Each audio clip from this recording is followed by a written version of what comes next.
Hello guys, कैसे हैं आप सब लोग। आई होप कि सब लोग बहुत अच्छे होंगे। बायोलॉजी के साथ हम लोग एक और न्यू टॉपिक लेकर आए हैं आप लोगों के सामने।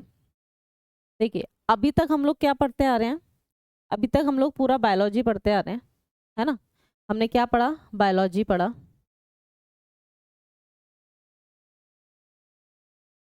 हमने क्या पढ़ा था? बायोलॉजी पढ़ रहे हैं, पढ़ा था नहीं मतलब अभी भी पढ़ रहे हैं बायोलॉजी, है ना। सबसे पहले तो इस वर्ड का मीनिंग ही क्या है, बायोलॉजी। मैं आज इस वर्ड का मीनिंग क्यों बता रही हूँ, क्योंकि आज हम लोग बायोलॉजी के अंदर जो अब तक पढ़ते आ रहे हैं एनिमल्स के बारे में, है ना। तो उसी चीज को कैलकुलेट करने का मतलब है, ये भाषा मैं इसलिए यूज कर रही हूँ, कैलकुलेशन का मतलब है क्योंकि बहुत सारे एनिमल्स हैं। कैसे कैसे एनिमल्स को, अलग अलग तरीके के एनिमल्स को कैसे कैसे कैलकुलेट करके अलग अलग रखा गया है, क्योंकि बहुत सारे एनिमल्स हैं, है ना। कोई पानी में रहने वाला है, कोई उड़ने वाला है, कोई धरती पे रहने वाला है, कोई ऐसे हैं जो दोनों जगह रहते हैं, है ना।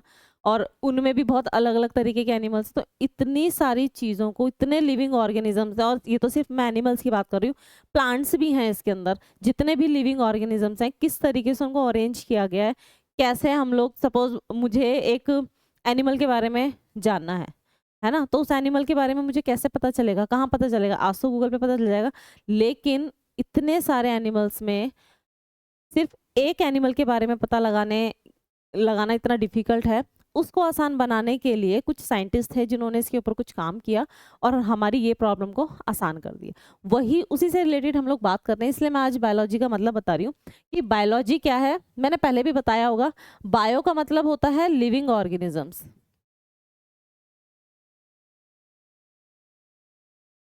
लिविंग ऑर्गेनिजम्स, ठीक। और ओजी का मतलब होता है स्टडी। ओजी का मतलब होता है टू स्टडी। ओजी का मतलब होता है टू स्टडी। इसका मतलब क्या हो गया? बायोलॉजी के अंदर हम लोग क्या कर रहे हैं? लिविंग ऑर्गेनिजम्स की स्टडी कर रहे हैं, है ना। जो जितनी भी जीवित वस्तु, जितने भी जीवित ऑर्गेनिजम्स हैं, उन सब का अध्ययन जिस जो किया जाता है वो किस में किया जाता है? वो किया जाता है बायोलॉजी के अंदर, ठीक। अब अगर हम बायोलॉजी के बारे में पढ़ रहे हैं तो कोई तो होगा जिसने इस बायोलॉजी के बारे में बताया है ना। कौन है वो जिनको बोला जाता है फादर ऑफ बायोलॉजी? कोई तो होंगे जिनको बोला जाता है फादर ऑफ बायोलॉजी, है ना। फादर ऑफ बायोलॉजी जिसने बताया कि हमारे पास लिविंग ऑर्गेनिजम्स है, उनकी स्टडी को बायोलॉजी कहा। कौन थे वो जिन्होंने, जिनको फादर ऑफ बायोलॉजी कहा जाता है? उनको बोला जाता है, इंग्लिश में इस स्पेलिंग को जब हम लोग प्रोनाउंसिएशन में लेते हैं तो इसको बुलाता है एरिस्टोटल। लेकिन हिंदी में जब हम इसको बोलते हैं तो इसको बुला जाता है अरस्तु। हिंदी में इसको क्या बोला जाता है? अरस्तु। हिंदी में इसको बोला जाता है अरस्तु।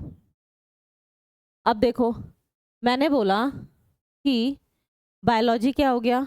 लिविंग ऑर्गेनिज्म की स्टडी को बायोलॉजी कहा। फादर ऑफ बायोलॉजी किसको कहा गया? एरिस्टोटल को कहा गया, यानी कि अरस्तु को कहा गया।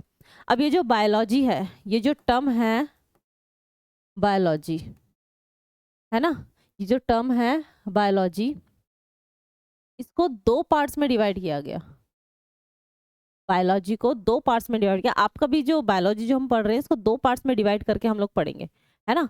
कौन कौन सी जो दो पार्ट में हम लोग डिवाइड कर रहे हैं? इस बायोलॉजी को हिंदी में बोला जाता है जीव विज्ञान। अब हमारी धरती पर बहुत सारे जीव रहते हैं भाई, बहुत सारे जीव हैं, है ना, जीव विज्ञान।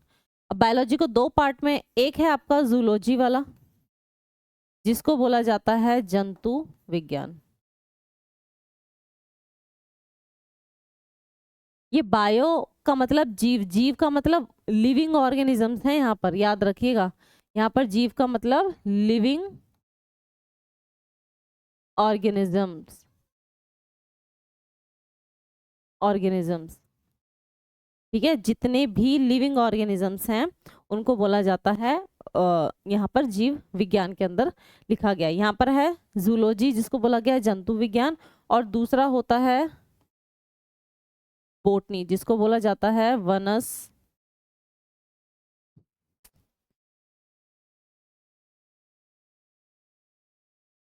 वनस्पति विज्ञान, जिसको बोला जाता है वनस्पति विज्ञान, ठीक है, जिसको बोला जाता है वनस्पति। यहाँ पर हम सारा किस चीज के बारे में पढ़ेंगे? प्लांट्स के बारे में पढ़ेंगे। यहाँ पर जो हम पढ़ेंगे ना वो किसके बारे में पढ़ेंगे? तो वो सब कुछ हम लोग प्लांट्स के बारे में पढ़ेंगे। अभी फिलहाल हम लोग जो पढ़ रहे हैं, हमने जो इतनी सारी चीजें डिस्कस करी हैं बायोलॉजी के अंदर, वो सारा कौन सा वाला पार्ट पढ़ा है हमने? तो याद रखना वो हम सारा जूलॉजी वाला पार्ट पढ़ा है, ठीक है। बोटनी करेंगे थोड़ा सा, क्योंकि बायोलॉजी के अंदर जो एग्जाम में पूछा जाता है बोटनी वाले पार्ट से ज्यादा पूछा जाता है, ठीक है। तो अब देखो बात आई है जूलॉजी की। अब जैसे फादर ऑफ बायोलॉजी हैं, क्या ऐसे ही फादर ऑफ जूलॉजी भी होंगे? तो बिल्कुल होंगे, father of zoology. Father of zoology किसको कहा जाता है? तो फादर ऑफ जूलॉजी भी एरिस्टोटल को ही कहा जाता है। किसको कहा जाता है? अरस्तु को ही कहा जाता है। फादर ऑफ जूलॉजी किसको कहा जाता है? तो जी अरस्तु को ही कहा जाता है। क्यों कहा जाता है इनको फादर ऑफ जूलॉजी? क्योंकि इन्होंने एक बुक लिखी थी और इन्होंने एनिमल्स के बारे में बताया था कि इतने सारे अलग अलग तरीके के एनिमल्स हैं, इतनी सारी उनकी स्पीशीज हैं और उन सबके डिटेल उन्होंने बताई थी। तो उस बुक का क्या नाम था? इन्होंने एक बुक लिखी थी, उस बुक का नाम एग्जाम में पूछा जाता, कई बार एग्जाम में बोला गया है कि ये बुक मतलब किस साइंटिस्ट की है ना। तो वो बुक का नाम है the Historia of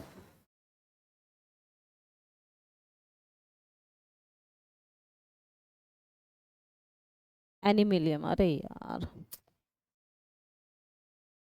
the Historia of एनिमेलियम। एनिमेलियम का मतलब होता है, इस एनिमेलियम का मतलब किससे है? इस एनिमेलियम का मतलब है एनिमल। इस एनिमेलिया का मतलब होता है एनिमल, ठीक है। तो एग्जाम में क्वेश्चन जहां से बनेगा ना, मैं आपको सिर्फ रेड पेन से वही वाला मार्क कराऊंगी। जो बोर्ड पे लिखा जा रहा है ऐसा नहीं है कि फालतू की चीजें हैं, ये काम की ही चीजें हैं, लेकिन यहाँ पर डायरेक्ट क्वेश्चन कौन सा बनता है वो मैं आपको बताऊंगी, ठीक है। और एग्जाम हर एक पॉइंट से एग्जाम में क्वेश्चन पूछा गया।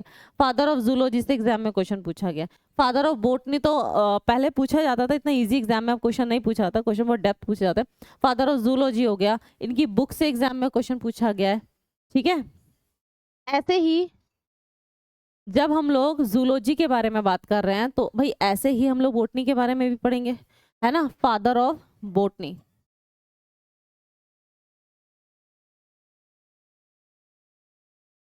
फादर ऑफ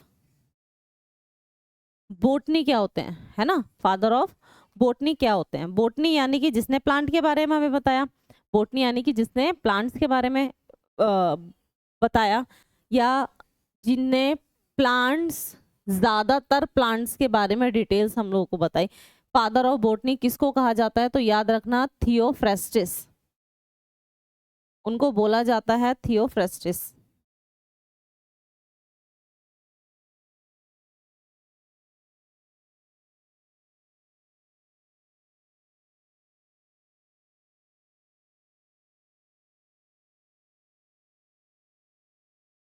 थियोफ्रेस्टिस उनको क्या बोला जाता है? उनको बोला जाता है थियोफ्रेस्टिस। क्यों बोला जाता है इनको फादर ऑफ बोटनी? इन्होंने भी कुछ ना कुछ तो रीजन होगा, ऐसे थोड़ी है कि बस मुंह उठाया और उनको फादर बना दिया। नहीं भाई, इन्होंने काम किया उस चीज के ऊपर, इसीलिए उनको फादर बनाया। क्या काम किया इन्होंने? जैसे एरिस्टोटल ने बुक लिखी थी द हिस्टोरिया ऑफ एनिमेलियम, है ना, ऐसे ही इन्होंने भी एक बुक लिखी थी, इन्होंने भी एक बुक लिखी थी जिसका नाम था दी हिस्टोरिया ऑफ प्लांटियम। ऐसे ही इन्होंने भी एक बुक लिखी थी जिसका नाम है the Historia of Plantium, Historia of Plantarium. Plantarium Plantium, कई कई जगह ना प्लांटेरियम भी लिखा होता है, इसको प्लांटेरियम भी बोल सकते हो आप। प्लांटिया या फिर प्लांटेरियम, ठीक है। The history of plantarum.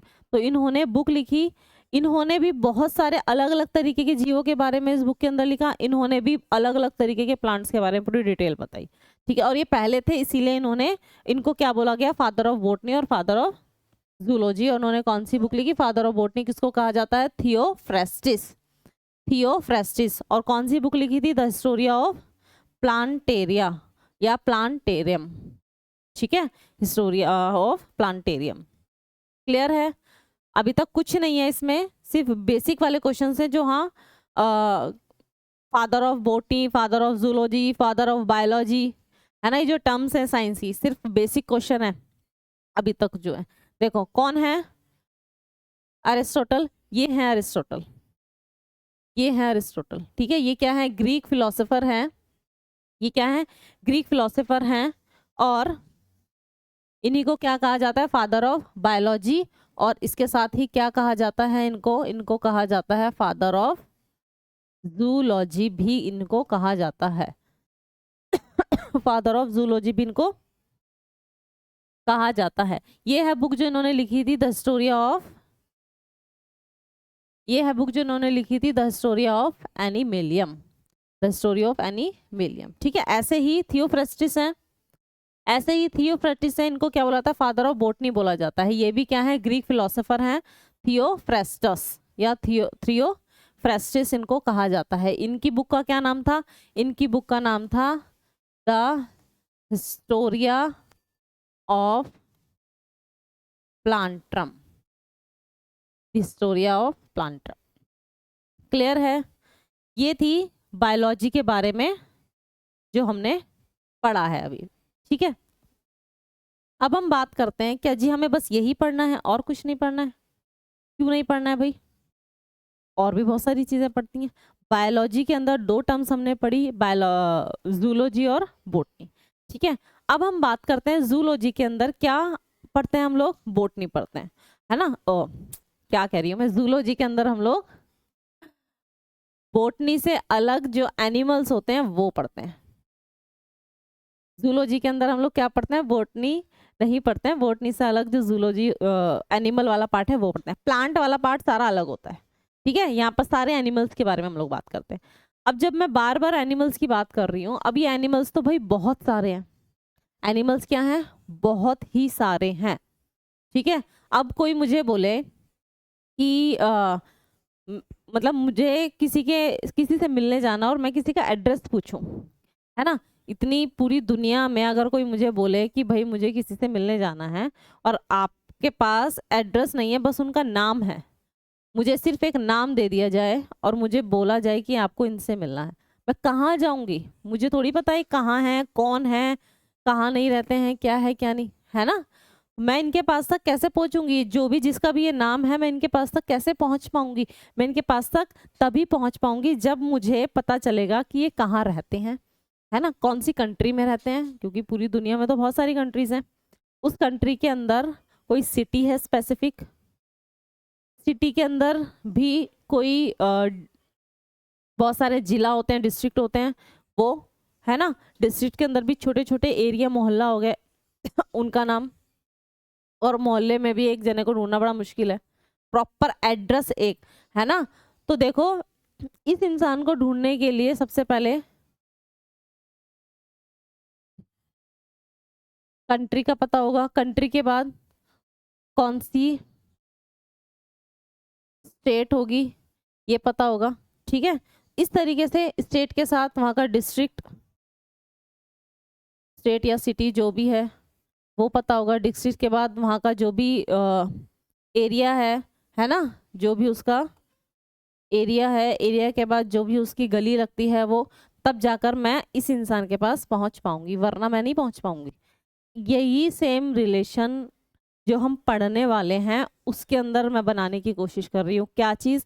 कि अगर आपको एक एनिमल के बारे में जानना है ना, तो आपको कैसे पता चलेगा कि आप उस एनिमल तक या उस एनिमल की जो भी कैरेक्टरिस्टिक्स हैं वहां तक पहुंचने के लिए, उस एनिमल की कैरेक्टरिस्टिक्स जानने के लिए कि भाई उसके अंदर ऐसी क्या खासियत है ना, वो जानने के लिए मैं कहाँ क्या पढ़ूं या फिर कहाँ पर किससे पूछूं, कैसे पता चलेगा भाई? मुझे ये पता चलेगा कि वो एनिमल कौन सी स्पीशीज का है ना, कौन सी फैमिली को बिलोंग करता है, ठीक, और उसके अलावा किस क्लास में उसको रखा गया है, ठीक। उसके अब जैसे मुझे फिश के बारे में जानना है, अगर मुझे फिश के बारे में जानना है, मुझे एक पूरी बुक दे दी जाए, जैसे सारे एनिमल्स हैं, मुझे उस फिश के बारे में अकेला ढूंढने में बहुत मुश्किल पड़ जाएगी कि नहीं पड़ जाएगी, है ना। लेकिन उस बुक के अंदर अगर इस तरीके से चीज़ें अरेंज की गई हैं कि भाई एनिमल्स जो वाटर में रहने वाले हैं वो यहाँ पर हैं, है ना, इस पेज नंबर से इस पेज नंबर तक हैं, लैंड पर रहने वाले इस पेज से इस पेज नंबर तक है, ठीक है, हवा में उड़ने वाले इस पेज से इस पेज नंबर तक है, तो मुझे पता चल जाएगा कि अब फिश को ढूंढना मेरे लिए इतना मुश्किल नहीं है कि मैं 100 पेज की जगह मैं सिर्फ 10 पेज देखूंगी जहाँ पर वाटर एनिमल्स है, क्योंकि फिश वाटर एनिमल है। क्लियर है।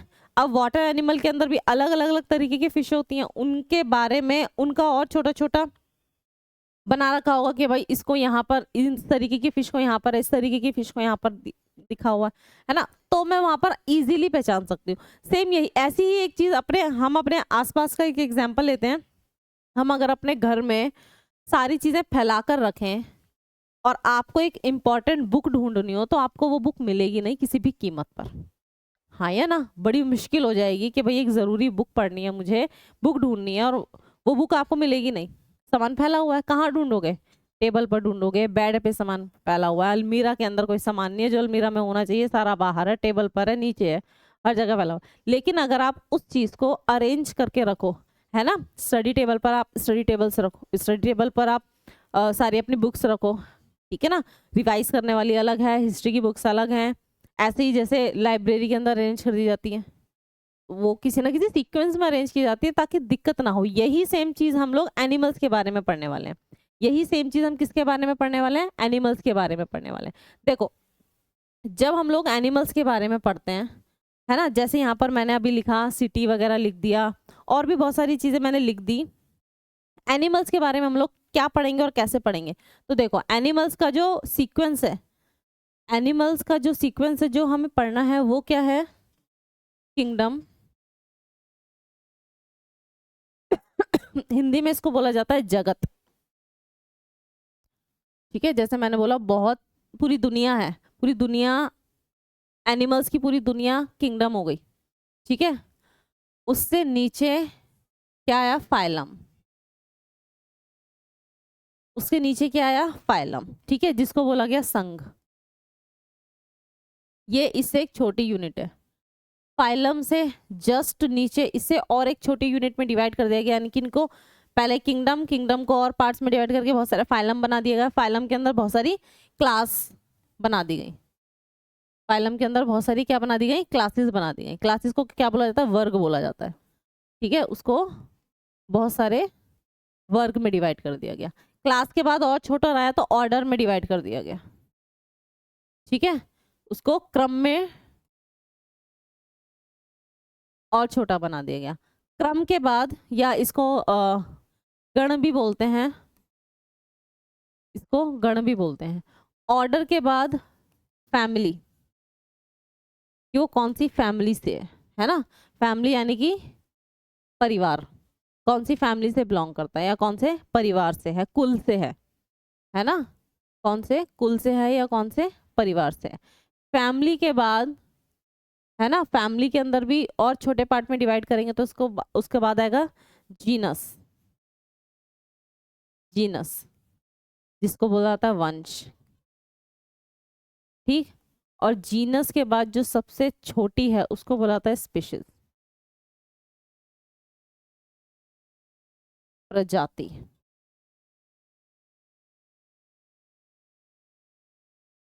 या कौन सी जाति का है या कौन सी प्रजाति का है, ठीक है, किस जाति का है, इसको जाति लिखो प्रजाति की जगह,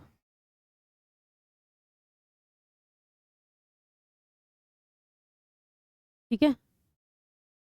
कहाँ पर अमाउंट ऑफ एनिमल सबसे ज्यादा होते हैं, तो याद रखना यहाँ पर सबसे ज्यादा होते हैं और यहाँ पर स्पीशीज में सबसे कम। अगर मैं स्पेसिफिक ये बोल दूं कि इस स्पेसिफिक के इस जाति का मुझे कोई डॉग चाहिए तो मुझे दिक्कत नहीं होगी, वो बता देंगे ऐसे ऐसे ऐसे ऐसे, है ना।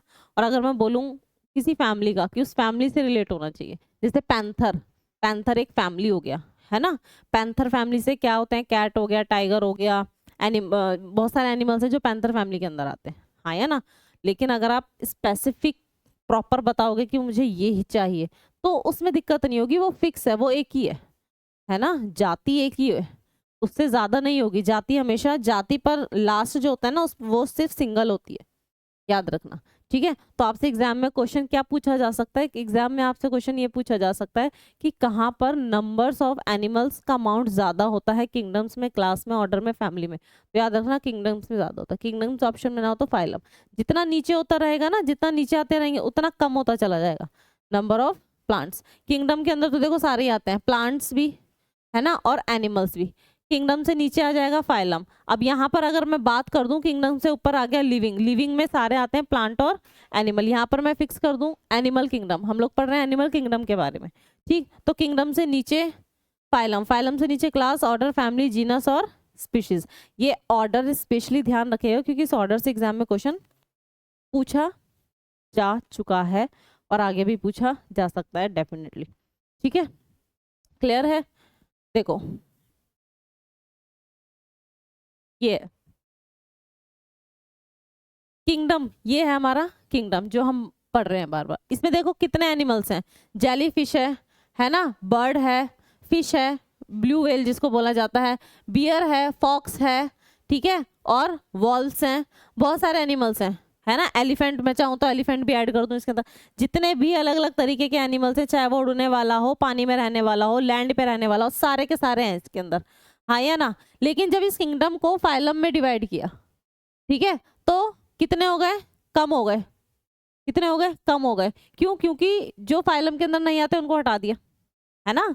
अब फाइलम से नीचे और क्लास में डिवाइड कर दिया, फाइलम के अंदर नहीं आते मतलब फाइलम्स को डिवाइड कर दिया और उसके अंदर अलग अलग अलग तरीके के जीवों को इकट्ठा करके रख दिया, ठीक है। अब फाइलम से और नीचे आए तो क्लास, क्लास के अंदर और कम जीव हो गए, ठीक है, क्लास के अंदर डिवाइड किया तो और कम जीव हो गए, ठीक।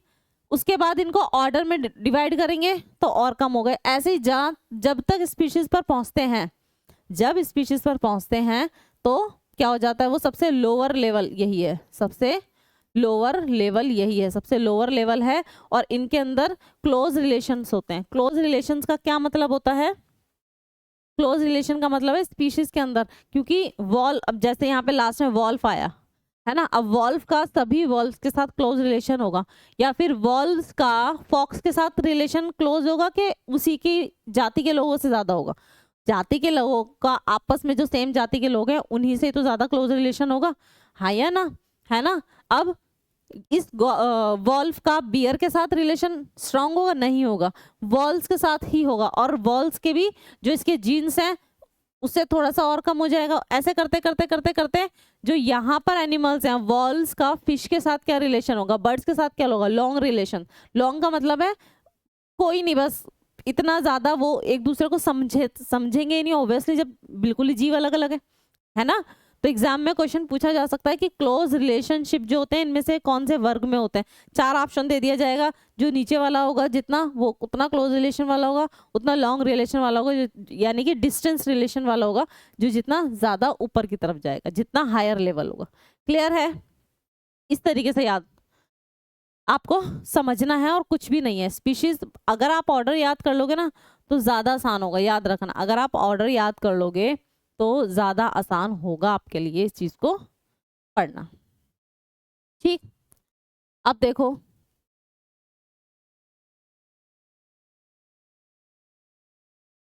अब हम लोग क्या पढ़ेंगे, देखो एक साइंटिस्ट थे जिनका क्या नाम है,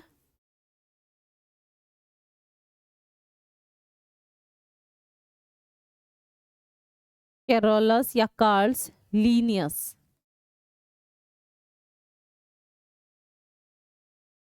कार्ल्स लीनियस, ठीक है। ये कौन है, एक साइंटिस्ट का नाम है। और इन्होंने क्या किया, इन्होंने टू किंगडम ऑफ क्लासिफिकेशन दिया। टू किंगडम ऑफ क्लासिफिकेशन है ना। उससे पहले इन्होंने एक चीज और करी थी जिसके बारे में हमें बात करनी है। इन्होंने क्या किया था, तो एग्जाम में क्वेश्चन पूछा था, टू क्लासिफिकेशन तो हम लोग थोड़ा सा बाद में पढ़ेंगे, क्लासिफिकेशन से पहले हम लोग पढ़ेंगे इन्होंने क्या किया था। इन्होंने बाइनोमियल बाइनोमियल नोमेनक्लेचर करके बताया था। बाइनोमियल का मतलब होता है द्विपद और नोमेनक्लेचर का मतलब होता है नामकरण। नोमेनक्लेचर। नोमेनक्लेचर का मतलब होता है नामकरण। इन्होंने इस चीज के बारे में बात करी थी। क्या है ये बाइनोमियल? बाइनोमियल का मतलब होता है दो, बाइनोमियल का मतलब होता है टू, नोमेनक्लेचर का मतलब होता है नाम। यानी कि इन्होंने एक चीज का जो नाम दिया था, साइंटिफिक नाम जो दिया था, उसको दो पार्ट में डिवाइड करके दिया था, है ना? दो पार्ट में डिवाइड करके दिया था। कौन से थे जो दो पार्ट उन्होंने डिवाइड करे थे? एक था जीन, एक था जीन, ठीक है, एक था जीन। यानी कि ये कोई एक नाम होगा, ठीक है, आधा अलग और आधा अलग। ये वाला जो पहले वाला नाम है वो जीनस, उसको क्या बोला जाएगा? जीनस। और जो दूसरा इसके बाद वाला जो नाम होगा वो किसको रिप्रेजेंट करेगा? वो करेगा स्पीशीज को, वो करेगा स्पीशीज को, ठीक है। जो भी ये साइंटिफिक नाम है आपका, जो भी साइंटिफिक नेम है, ये इस तरीके से लिखा जाएगा कि पहला नाम जो है वो जीनस होगा और दूसरा स्पेसिफिक होगा, दो अलग अलग पार्ट में होगा। इस जीनस जो नाम लिखा जाएगा, इसकी और क्या क्वालिटीज होनी चाहिए भाई? इस जीनस नाम की और क्या क्वालिटीज होगी? इसका जो लेटर होगा, इसका जो लेटर होगा वो क्या होगा? कैपिटल। इसका जो लेटर होगा वो कैसा होगा? ये होगा आपका हमेशा कैपिटल लेटर में। यानी कि इसका जो फर्स्ट लेटर होगा ना वो हमेशा कैपिटल में होगा, और इसका जो फर्स्ट लेटर होगा वो होगा स्मॉल लेटर। कैपिटल लेटर और small letter, first letter only, सिर्फ फर्स्ट की बात हो रही है यहाँ पर, ठीक है। फर्स्ट लेटर जो होगा वो होगा कैपिटल, और ये जो स्पीशीज लिखा होगा इसका जो फर्स्ट लेटर होगा वो होगा स्मॉल। और क्या क्वालिटी, और क्या लिखा है इन्होंने बाइनोमियल नोमेनक्लेचर के अंदर? पहली चीज तो ये थी कि दो पार्ट में डिवाइड होना चाहिए। पहला पार्ट उस नाम का जीनियस होगा, दूसरा स्पेसिफिक। जैसे नॉर्मल नाम होता है ना, फर्स्ट नाम लास्ट नाम, है ना? जैसे किसी का कोई भी नाम है ना, कोई भी नाम है, ठीक, उसका फर्स्ट नाम होगा और लास्ट नेम उसका सरनेम होगा, हाँ ये ना। लेकिन वहां पर हम क्या लिखते हैं? दोनों को अलग अलग भी लिख रहे हैं तो दोनों का फर्स्ट लेटर कैपिटल लिखते हैं, है ना। लेकिन इन्होंने बोला कि इसको ऐसे ऐसे नहीं लिखना है। दूसरा, पहली चीज ये, दूसरी चीज ये कि लेटर कैपिटल होने चाहिए। तीसरी चीज क्या? तीसरी चीज कि वो किस फॉर्म में होगा? इटैलिक, इटैलिक फॉर्म में। इटैलिक होता है ना, एक होता है जैसे मैंने यहाँ पे लिखा प्लांट,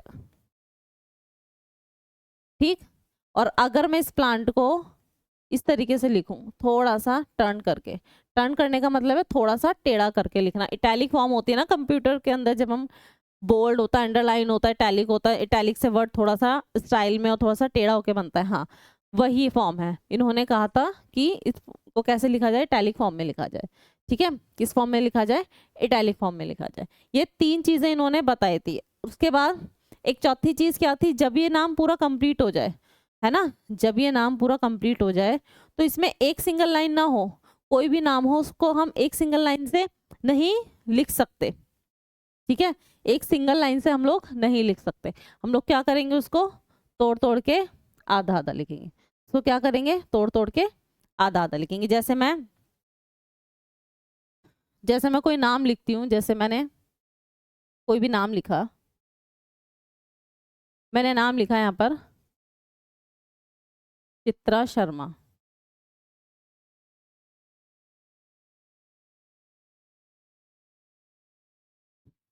ठीक है। अब मैंने एक लाइन खींच दी तो वो गलत होगा, वो गलत होगा। ये मैं सिर्फ नॉर्मल नाम में लिखकर बता रही हूँ। नॉर्मल नाम होगा तो हम लाइन खींच सकते हैं, लेकिन अगर नॉर्मल नाम नहीं होगा, कार्ल्स लीनियस के हिसाब से इसको कैसे लिखा जाएगा? तो इसके दो अलग अलग लाइंस होने चाहिए, ठीक है, दो अलग अलग लाइंस होनी चाहिए। तो मैंने एक सिंपल सा एग्जांपल लेकर आपको बताया कि जो नाम के नीचे लाइंस होती हैं वो पूरी एक नहीं होनी चाहिए, तो अलग अलग नाम है, मतलब नाम एक ही है, दो अलग अलग पार्ट में लिखा है, तो उसके नीचे अंडरलाइन भी दो अलग अलग ही करनी पड़ेगी, ठीक। देखो जैसे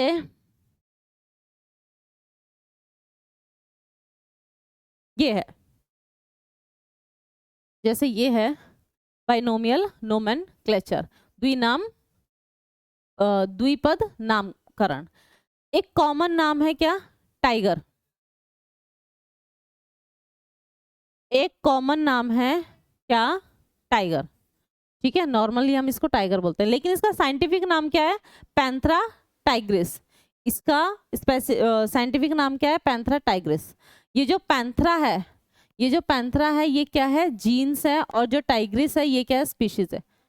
ये क्या है, स्पीशीज है। अब देखो दोनों के नीचे अगर मैं अंडरलाइन करूं, मैं बोलूं कि दोनों के पीछे एक ही अंडरलाइन कर दूं तो ये गलत होगा।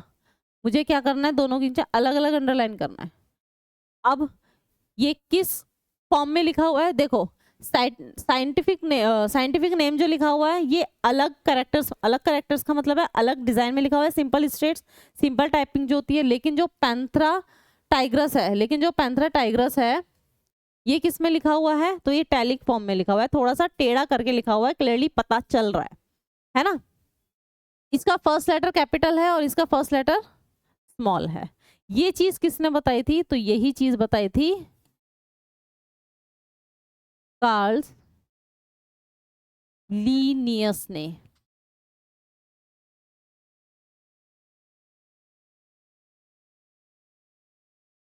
कार्ल लीनियस ने बताई थी। ऐसे ही एक और एग्जांपल लेते हैं, ये वाला एक और एग्जांपल लेते हैं, किसका, हॉर्स का। एक और एग्जांपल है हॉर्स का लेते हैं, ठीक। हॉर्स का साइंटिफिक नाम क्या है, इक्वस कैबेलस, ठीक।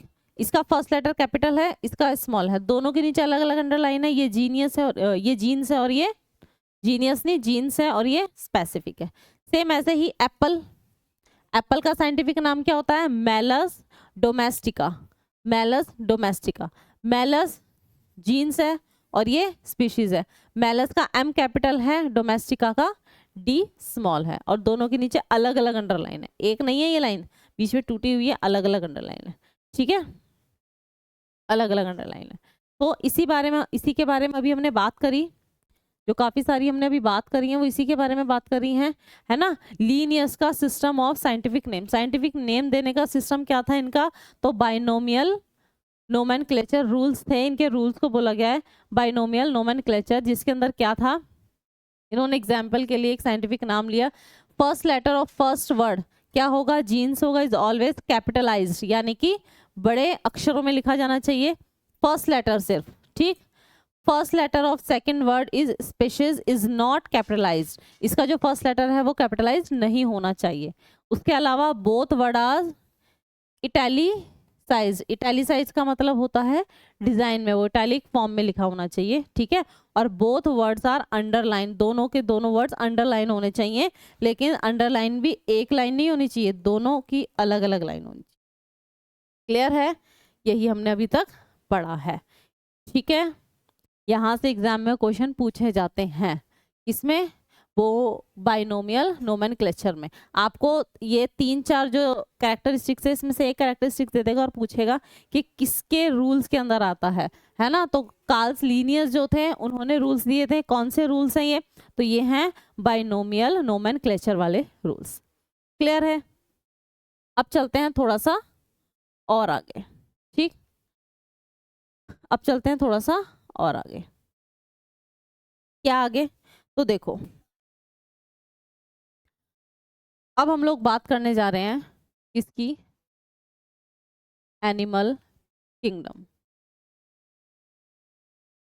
अब हम बात करने जा रहे हैं किसकी, एनिमल किंगडम की, ठीक है, जिसको क्या बोला जाता है, एनिमल्स का मतलब हो गया जंतु, और किंगडम का मतलब क्या हो गया, किंगडम का मतलब होता है क्लासिफिकेशन, यानी कि जंतु जगत का क्लासिफिकेशन।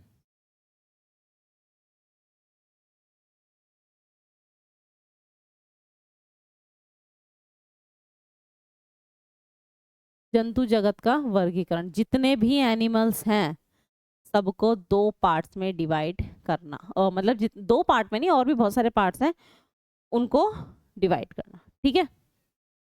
अब यहाँ पर हमने एक अभी अभी एक साइंटिस्ट पढ़े, क्या नाम था जिनका, कार्ल्स लीनियस, क्या नाम था इनका,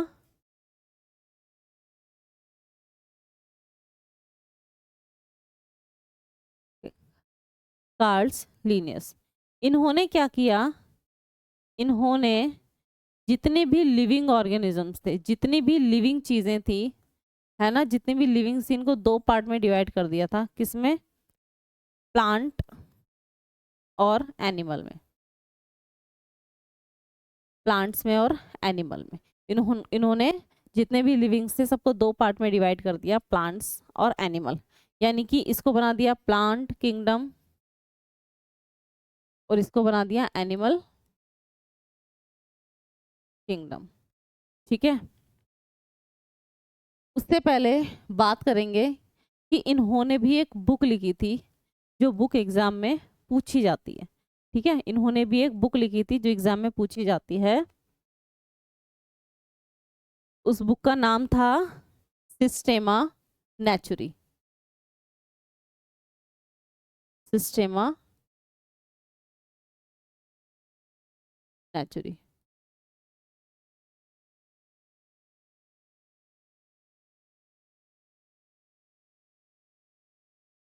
सिस्टेमा नेचुरी, क्लियर है? सिस्टेमा नेचुरे करके नाम था। ये क्या है इनकी? ये इनकी बुक है जो इन्होंने लिखी थी। ठीक है, इस बुक के अंदर इन्होंने बहुत सारे प्लांट्स के बारे में बताया था, ओ सॉरी एनिमल्स के बारे में बताया था। ठीक है, बहुत सारे एनिमल्स के बारे में बताया था। और ये जो क्लासिफिकेशन है, इस क्लासिफिकेशन को क्या बोला? इस क्लासिफिकेशन को क्या बोला? Two kingdom classification. इसको बोला गया टू किंगडम ऑफ क्लासिफिकेशन। इन्होंने जो क्लासिफिकेशन दिया ना, इसको क्या बोला गया? इसको बोला गया two kingdom classification.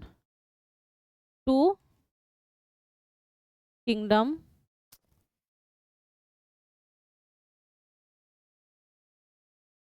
Kingdom classification. ठीक है, यानी कि जितने भी लिविंग है इनको दो किंगडम में डिवाइड कर दिया, एक प्लांट किंगडम और एक एनिमल किंगडम। प्लांट किंगडम, अच्छा ये जो प्लांट किंगडम और एनिमल किंगडम का जो डिवीजन हुआ है किसी ना किसी बेसिस पर हुआ होगा, हाँ या ना? किसी ना किसी बेसिस पर हुआ होगा, है ना? किसी ना किसी बेसिस का मतलब कुछ तो सोचे क्या होगा, है ना, कि ये अलग लिविंग है ये अलग है, तो किस बेसिस पर किया? सबसे पहले तो इनका, सबसे पहली चीज तो क्या देखा गया इसके अंदर? ये इनकी मूवमेंट के हिसाब से देखा गया। किसके हिसाब से? मूवमेंट। तो इसके इनके अंदर जो मूवमेंट होती है ये कैसी होती है? अब्सेंट होती है। और इनके अंदर मूवमेंट प्रेजेंट होती है। मूवमेंट यानी कि गतिशीलता। प्लांट गतिशील नहीं होते हैं और एनिमल्स गतिशील होते हैं, है ना? पहला पॉइंट तो इस बेसिस पर इनको दो पार्ट में डिवाइड कर दिया गया। दूसरा और क्या है? और है जो प्लांट होते हैं ये क्या होते हैं? ऑटोट्रॉप्स होते हैं। ये क्या होते हैं? ऑटोट्रॉफिक होते हैं। इनका न्यूट्रिशन क्या होता है? ऑटोट्रॉफिक होता है। हिंदी में इनको बोला जाता है स्वयंपोषी। और ये कैसे होते हैं? हेट्रोट्रॉप,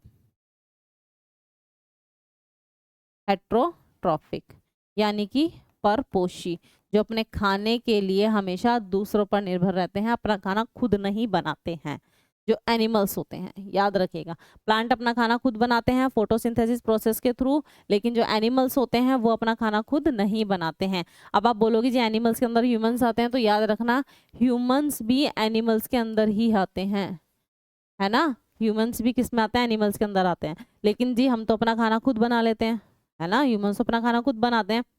हम लोग जो खाना बनाते हैं वो बनाते नहीं, वो पकाते हैं। ठीक है, हमें खाना बना बनाया मिलता है प्लांट्स के थ्रू। हम लोग सब्जी बनाते हैं लेकिन वो सब्जी एक्चुअली कौन बना रहा है? नेचुरली प्लांट बना रहा है। हम तो तोड़ के लाते हैं उसको, पका के फिर खाते हैं, है ना? हमें मिल किससे रहा है? प्लांट से मिल रहा है। तो हम खाने के लिए किसके ऊपर डिपेंड है? प्लांट से। जो नॉन वेज खाते हैं वो खाने के लिए किसके ऊपर डिपेंड है? अदर एनिमल्स के ऊपर डिपेंड है। ठीक है, तो इसीलिए जो ह्यूमंस होते हैं वो हेट्रोट्रॉपिक के अंदर आते हैं, परपोषी के अंदर होते हैं। ठीक है, स्वयं का मतलब होता है खुद, पोषी का मतलब होता है पोषण, जो अपना पोषण खुद करते हैं, दैट इज कॉल्ड ऑटोट्रॉपिक, यानी कि प्लांट जो होते हैं। ठीक है, लेकिन हेट्रोट्रॉपिक परपोषी, दूसरों पर डिपेंड होने वाले, किसके ऊपर? दूसरों के ऊपर डिपेंड रहने वाले खाने के लिए, उनको बोला जाता है हेट्रोट्रॉपिक यानी कि परपोषी। क्लियर है?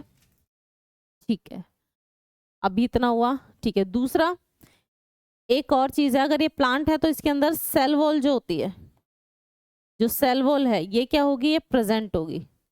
सेल वॉल प्रेजेंट होती है और इसके अंदर जो सेल वॉल होती है वो एब्सेंट होती है।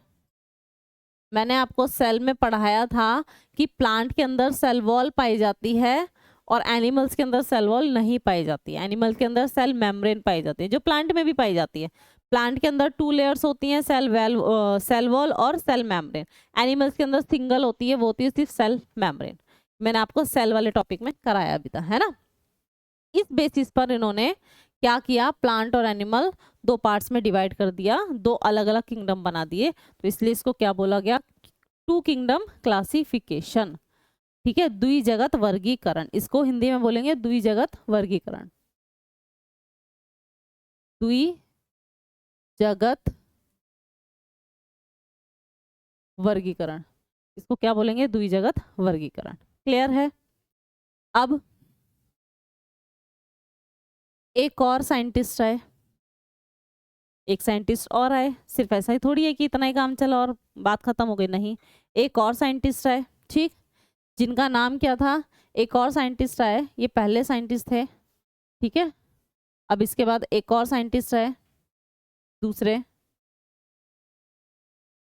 साइंटिस्ट आए। ठीक, जिनका नाम था हैकल, जिनका नाम था हैकल, जिनका क्या नाम था, हैकल, एच, हिंदी में भी मैं लिख देती हूँ हैकल। ठीक है, जिनका नाम था हैकल, ये आए और इन्होंने कितना क्लासिफिकेशन कर दिया, इन्होंने दिया 3 किंगडम क्लासिफिकेशन। इन्होंने दिया 3 किंगडम क्लासिफिकेशन, यानी कि त्रिजगत वर्गीकरण, यानी कि त्रिजगत वर्गीकरण। ठीक, त्रिजगत वर्गीकरण, इन्होंने क्या दिया, 3 किंगडम्स दिए। 3 किंगडम्स कौन कौन से, है ना, वो भी तो पता होने चाहिए। 3 किंगडम्स कौन कौन से, तो कौन कौन से थे वो 3 किंगडम, एक तो पहले से ही था प्लांट किंगडम, हाँ या ना, एक दूसरा था एनिमल किंगडम, ये दो तो पहले से ही थे, हाँ या ना। इन्होंने एक किंगडम और बना दिया जिसका नाम था प्रोटिस्टा।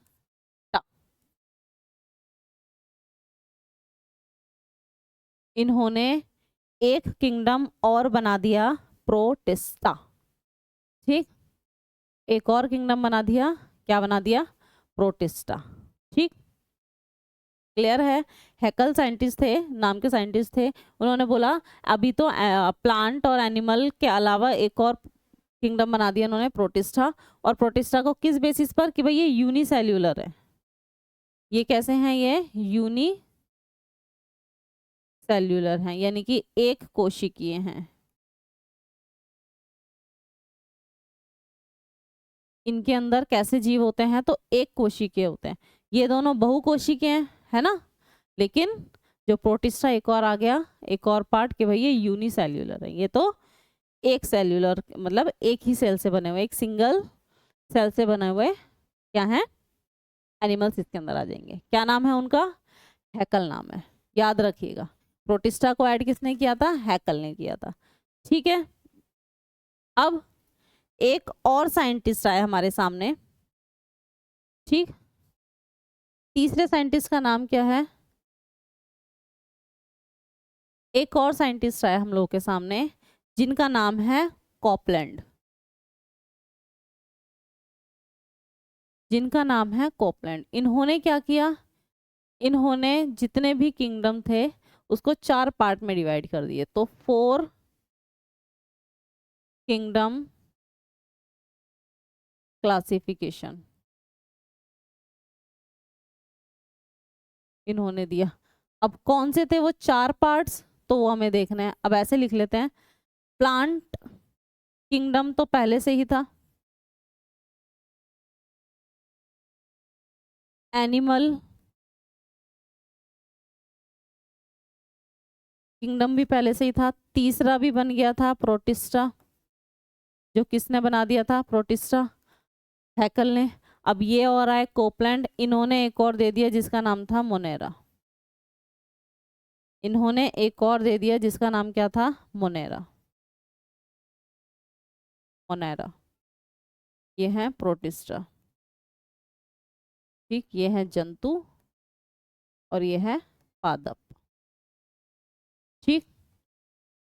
इन्होंने एक और दे दिया मोनेरा। मोनेरा के अंदर कौन से जीव आते हैं सारे, तो याद रखिएगा मोनेरा के अंदर आते हैं सारे के सारे जितने भी बैक्टीरियाज हैं, जितने भी बैक्टीरियाज हैं सब मोनेरा किंगडम के अंदर आते हैं, ठीक है। जितने भी बैक्टीरियाज हैं सब मोनेरा किंगडम के अंदर आते हैं। क्लियर है? चलिए, क्या जी बस इतना ही है? बिल्कुल नहीं है, बिल्कुल भी नहीं है। एक फोर्थ नंबर पर एक और साइंटिस्ट आए, 4 नंबर पर एक और साइंटिस्ट आए और उन्होंने आकर इस किंगडम को, जो 4th किंगडम बनाया था, इसको 5 किंगडम कर दिया, ठीक है। उनको 5 किंगडम कर दिया। उनका नाम है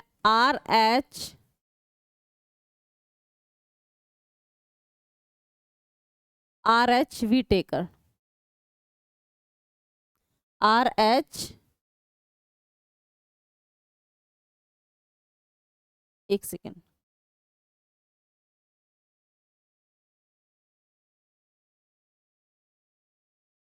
उनका नाम है R.H. व्हिटेकर, ठीक है।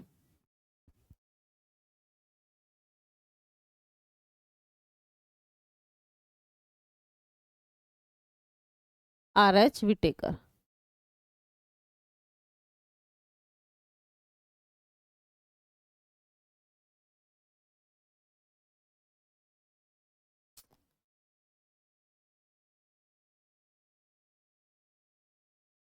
R.H. व्हिटेकर।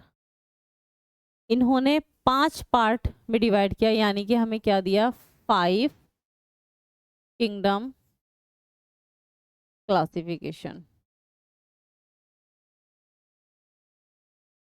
5 किंगडम क्लासिफिकेशन इन्होंने हमें दिया, यानी कि 5 जगत वर्गीकरण। जितने भी लिविंग ऑर्गेनिजम्स हैं इनको 5 पार्ट्स में डिवाइड कर दिया गया, और आज तक जो फाइनल है वो यही वाले हैं, ठीक है। आज तक जो फाइनल है वो यही वाले हैं, जो सबसे ज्यादा पढ़े जाते हैं वो यही वाले हैं कि 5 किंगडम क्लासिफिकेशन है, और यहीं से आपसे एग्जाम में सबसे ज्यादा पूछा जाएगा। अब ये 5 कौन कौन से हैं, तो पहला प्लांट था, एनिमल ऑलरेडी था, प्रोटिस्टा ऑलरेडी था, मोनेरा भी आ गया था बाद में, लास्ट में इन्होंने एक और दे दिया, और क्या ऐड कर दिया इन्होंने, फंगी यानी कि कवक। लास्ट में इन्होंने आकर क्या ऐड कर दिया, तो फंगी भी ऐड कर दिया। तो 5 किंगडम ऑफ क्लासिफिकेशन के अंदर क्या आया, फंगी आया, ठीक है। क्लियर है ना, फंगी यानी कि कवक। ये 5 हमें जो पढ़ने हैं वो यही वाले 5 किंगडम ऑफ क्लासिफिकेशन पढ़ने हैं, ठीक है। प्लांट वाला जब हम लोग बोटनी पढ़ेंगे तब पढ़ेंगे, बाकी के सारे हम लोग यही पढ़ेंगे। मतलब फंगस भी हम लोग प्लांट के अंदर ही जब प्लांट पढ़ेंगे तभी पढ़ लेंगे, फिर बीच में कभी पढ़ लेंगे। मेन है आपका एनिमल किंगडम, क्योंकि सबसे बड़ा टॉपिक आपका यही है, ठीक है। एनिमल किंगडम से बहुत क्वेश्चन एग्जाम में पूछे जाते हैं। उसके बाद है मोनेरा, ठीक। देखो, ये हैं वो साइंटिस्ट जिनके बारे में हम अभी बात कर रहे थे। पहला है 2 किंगडम क्लासिफिकेशन, किसने दिया, कार्ल लीनियस ने दिया। किसने दिया, कार्ल लीनियस। इनकी स्पेलिंग, इनको कार्ल भी बोला जाता है ना, कार्ल भी बोला जाता है, और इनको कार्ल या कैरोलस करके, कैरोलस लीनियस, कैरोलस लीनियस। अगर मैं प्रॉपर इसको प्रोनाउंस करूंगी तो कैरोलस नहीं होता है, लेकिन स्पेलिंग्स लर्न करनी है या देखनी है तो कैरोलस करके याद कर लेना, तो याद रहेगा कि ये स्पेलिंग्स भी एग्जाम में पूछी जाती। ठीक है, इन्होंने 2 दिए, प्लांटे और एनीमेलिया, प्लांटे और एनीमेलिया। फिर आए हैकल साहब, इनका पूरा नाम है अर्नस्ट हैटल, अर्नस्ट हैकल। इन्होंने 3 में डिवाइड कर दिया, किस किस के अंदर, प्लांटिया, एनिमेलिया पहले से ही थे, एक आकर ऐड कर दिया, कौन सा, प्रोटिस्टा। आपसे पूछा जाएगा प्रोटिस्टा किसने ऐड किया, तो हैकल जी ने ऐड किया। उसके बाद आए कोपलैंड, कोपलैंड में मोनेरा ऐड किया, ये 3 तो पहले ही थे, मोनेरा आकर ऐड कर दिया। उसके बाद लास्ट में आया RH विटेकर 1969 में, 1969 के अंदर आए इन्होंने मोनेरा, प्रोटिस्टा, प्लांटिया, एनीमिया, ये तो पहले से ही थे, कौन सा वाला ऐड किया आकर, फंगी इन्होंने आकर ऐड कर दिया। ठीक है, तो याद रखना मोस्ट इम्पॉर्टेंट है क्या, क्लासिफिकेशन कि कौन सा वाला क्लासिफिकेशन है, 2 kingdoms classification, 3 kingdom classification, 4 kingdom classification और 5 किंगडम क्लासिफिकेशन। कौन कौन से साइंटिस्ट ने किया, ठीक है, कब किया ये नहीं पूछा जाता है, 1969 वाला याद रख लेना, पर बायोलॉजी के अंदर आपसे कभी भी डेट वगैरह नहीं पूछी जाती है, डेट हो गया, ईयर हो गया, ये नहीं पूछा जाता है, राइटर्स पूछे जाते हैं। ठीक है, वो बहुत इंपॉर्टेंट है। ठीक, अब देखो थोड़ा सा आगे चलते हैं, अब हम लोग बात करते हैं, देखो ये है 5 किंगडम आपके क्लासिफिकेशन के, है ना, ये है 5 किंगडम क्लासिफिकेशन। एनिमल, सारे ही एनिमल्स, अब मैं ये नहीं कह रही कि कुछ ही एनिमल्स आ रहे हैं, जितने भी एनिमल्स हैं सारे इसके अंदर आ रहे हैं। ठीक है, चाहे वो कुत्ता हो, चाहे वो मुर्गी हो, है ना, केंचुआ हो, मेंढक हो, कुछ भी हो, सारे इसी के अंदर आ रहे हैं। जितने भी तरीके के प्लांट्स हैं सब प्लांटिया के अंदर आएंगे। जितने भी फंगीज हैं, फंगस जिनको बोला जाता है, फंगी, है ना, फंगी, वो इसके अंदर आ जाएंगे। प्रोटिस्ट, ये सारे हैं प्रोटिस्टा और ये हैं मोनेरा। धीरे धीरे करके हम इन्हीं सारी चीजों को पढ़ेंगे, क्लियर है, धीरे धीरे करके हम इन्हीं सारी चीजों को पढ़ेंगे। आज एक किंगडम है जिसको स्टार्ट करते हैं, जिसको पढ़ रहे हैं हम मोनेरा किंगडम। ये क्या है हमारा, मोनेरा किंगडम। ठीक, आज हम लोग पढ़ रहे हैं मोनेरा किंगडम के बारे में, क्योंकि बहुत छोटा ही है, बहुत बड़ा नहीं है। मोनेरा किंगडम यानी कि क्लासिफिकेशन, वर्गीकरण। ठीक है, मोनेरा किंगडम यानी कि मैंने बोला था इसके अंदर, मैंने बोला था इसके अंदर जितने भी जीव हैं सारे कौन से आएंगे, तो इसके अंदर जितने भी जीव हैं सारे के सारे क्या हैं, वो बैक्टीरिया हैं। मैंने बोला था इसके अंदर सारे के सारे बैक्टीरियाज आएंगे। ठीक है, अब जितने भी बैक्टीरियाज हैं, है ना, उनकी कोई ना कोई चीज वो तो होगी, स्पेसिफिक चीजें, है ना, क्या क्या क्वालिटीज हैं उनकी, वो सारी चीजें तो लिखी जाएंगी। इससे 4-5 पॉइंट्स हैं। पहला तो यही है कि जितने भी बैक्टीरियाज हैं सारे के सारे इन्हीं के अंदर आते हैं, किसके अंदर आते हैं, मोनेरा के अंदर आते हैं। ठीक है, जितने भी सारे हैं। उसके अलावा सेल्स पाई जाती हैं, तो कौन सी, प्रोकैरियोटिक,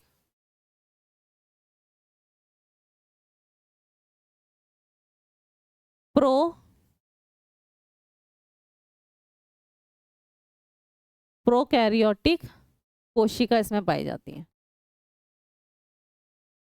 ठीक है, कैसी सेल हैं, प्रोकैरियोटिक। कैसे ऑर्गेनिजम्स हैं, तो यूनिसेल्यूलर हैं।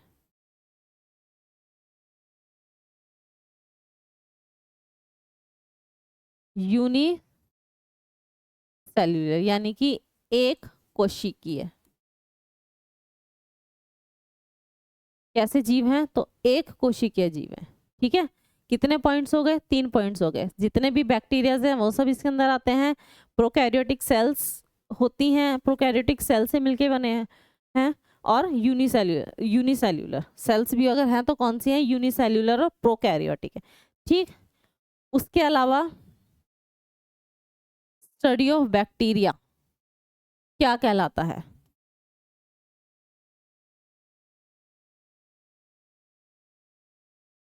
उसके अलावा स्टडी ऑफ बैक्टीरिया क्या कहलाता है हमारा, तो स्टडी ऑफ बैक्टीरिया हमारा क्या कहलाता है, बैक्टीरियोलॉजी।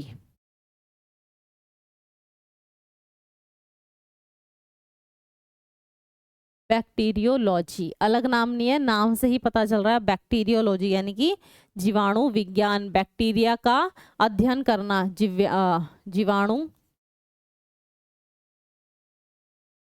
अध्ययन, जीवाणु का अध्ययन जो होता है वो किस में आता है, बैक्टीरियोलॉजी के अंदर आता है। ठीक है, उसके बाद कोई और, तो ये कैसे होते हैं, ये होते हैं हेट्रोट्रॉपिक, इनका जो न्यूट्रिशन होता है वो कैसा होता है, हेट्रोट्रॉपिक होता है।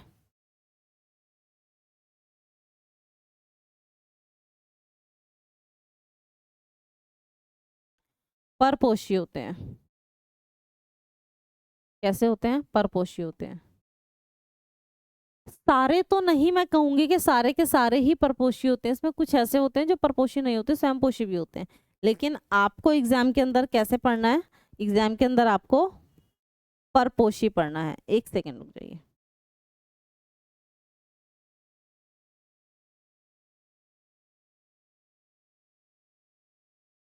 ठीक है, हेट्रोट्रॉपिक। अब ये जो हेट्रोट्रॉपिक है, आपसे पूछा जा सकता है कि जो हेट्रोट्रॉफिक का मतलब है दूसरे पर निर्भर होते हैं, लेकिन दूसरे पर अगर निर्भर हैं तो कोई प्रोसेस इसके अंदर होता होगा, जैसे जो स्वयं पोषी है उनके अंदर फोटोसिंथेसिस होता है ना। ऐसी जो हेट्रोट्रॉफिक है, तो जो बैक्टीरिया हैं ये, इनके अंदर जो न्यूट्रिशन है वो कौन सा वाला होता है, तो वो केमिकल वाला होता है। केमिकल के थ्रू इनके अंदर जो होता है वो खाना बनता है, तो उसको क्या बोला जाएगा,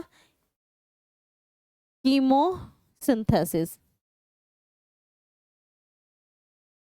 उसको बुलाता है कीमोसिंथेसिस। केमिकल के थ्रू खाना ये लोग बनाते हैं, रसायन संश्लेषण,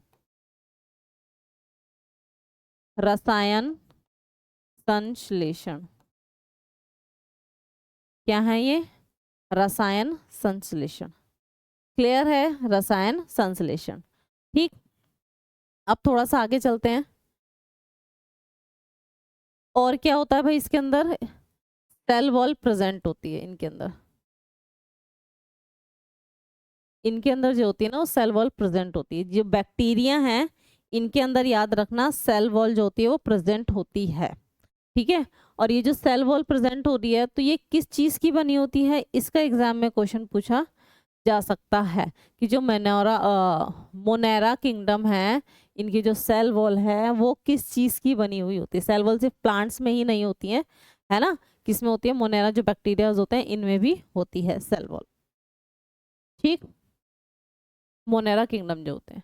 ठीक है, तो ये इसको बोलते हैं पेप्टो ग्लाइको, ग्लाइगो नहीं, ग्लाइको।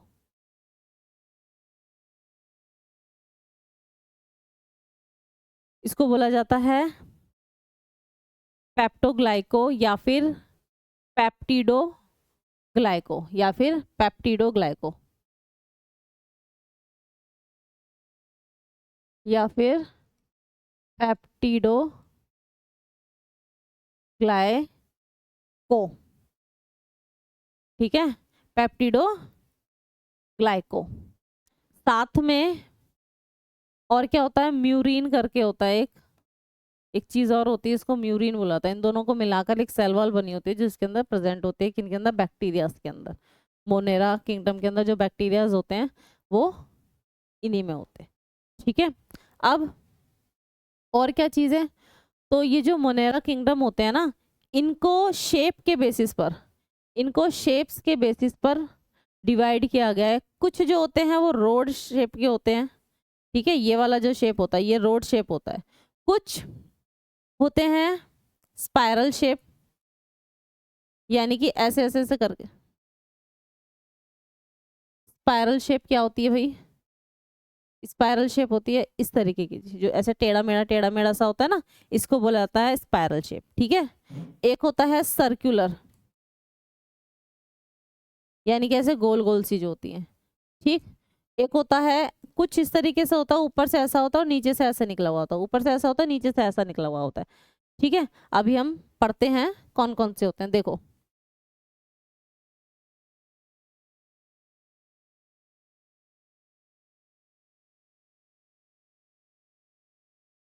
ये रे,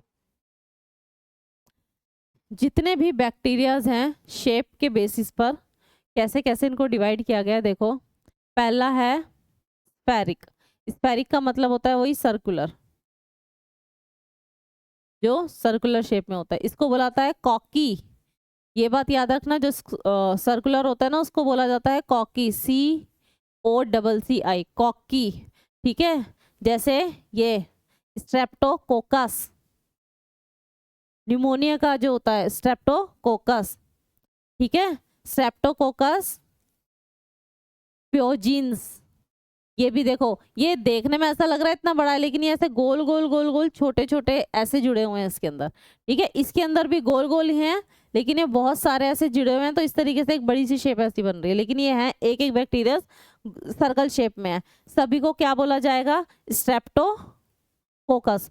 जैसे स्ट्रेप्टोकोकस हो गया स्ट्रेप्टोकोकस, ये भी स्ट्रेफिकोकी, ये सैक्राइना यानी कि सैक्राइना वर्टिकुली, सारे के सारे एक सर्कल शेप में ही हैं। एक है आपका ये रोड शेप में, ये देखो ये एक है, और ये ऐसे जुड़े हुए 1 2 3 4 4 है। ठीक है ना, ये 4 है। इनको जो रोड शेप में होते हैं इनको बोला जाता है बेसिली। जो रोड शेप के जो होते हैं ना, जो इस तरीके के रोड शेप के जो होते हैं, है ना, इनको क्या बोला जाता है? इनको बोला जाता है बेसिली। इनको बोला जाता है बेसिली। अब सारे बेसिली नाम वाले हैं, चेन ऑफ बेसिली, यानी कि जिसमें बहुत सारे बेसिलीज हैं, उनको क्या बोला जाता है? Bacillus anthracis. ये वाला जो है, ये वाला क्या है? Salmonella typhi. ठीक है, ये क्या है? स्पोर फॉर्मर्स, यानी कि क्लॉस्ट्रीडियम बोटिलिनम। ठीक, 3 हो गए। एक है स्पाइरल वाला, एक है मतलब 2 हो गए, एक है स्पाइरल वाला। स्पाइरल वाला क्या, देखो जैसे ही दिखाई दे रहा है इस तरीके से, अभी मैंने बताया था, है ना, स्पाइरल की फॉर्म के अंदर ये होता है, स्पाइरल की फॉर्म में। एक मैंने आपको बताया था कि ये कुछ ऐसा होता है, ऐसा भी होता है, उसके नीचे से ऐसे पूंछ सी निकली हुई होती है कुछ, है ना, इसको बोला जाता है विब्रो। ये इसको बोला जाता है विब्रियोज। ठीक है, ये कोमा शेप में होते हैं। कोमा शेप में यानी कि ऊपर से ऐसे गोल और नीचे से ऐसे लाइन, कोमा लगाते हैं ना, ऐसे ऐसे करते हैं फिर ऐसे निकाल देते हैं लाइन छोटा सा, इसी शेप में होता है, इसलिए इसको कोमा शेप भी बोला जाता है विब्रियोज वाले को। ठीक है, विब्रियोज कोलेरिया, ये वाले जो ये दिखाई दे रहे हैं आपको, ये वाला।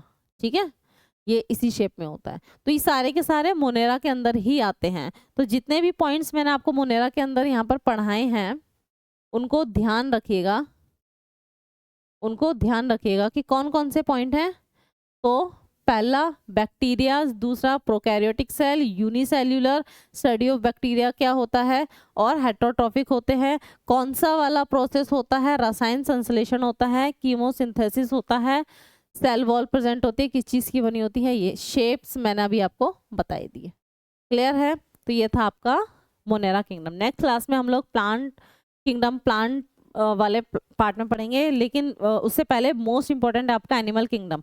ठीक है, तो एनिमल किंगडम वाली वीडियो के लिए आप ज़रूर फोकस रहिए, क्योंकि सबसे ज़्यादा क्वेश्चंस पूछे जाते हैं, और थोड़ा सा कहते हैं कि थोड़ा सा डिफिकल्ट टॉपिक है। डिफिकल्ट नहीं है, जब तक हम नहीं पढ़ते उसको फोकस होकर या ध्यान से, आपने एक बार भी अगर ध्यान से इस वीडियो को देख लिया है ना, तो आपका 50% आपके माइंड में रहेगा।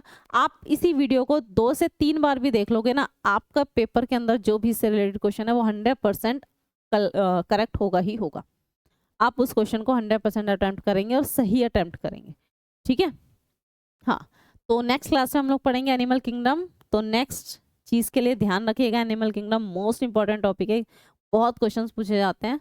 तो मिलते हैं हम लोग नेक्स्ट क्लास में। Thank you so much.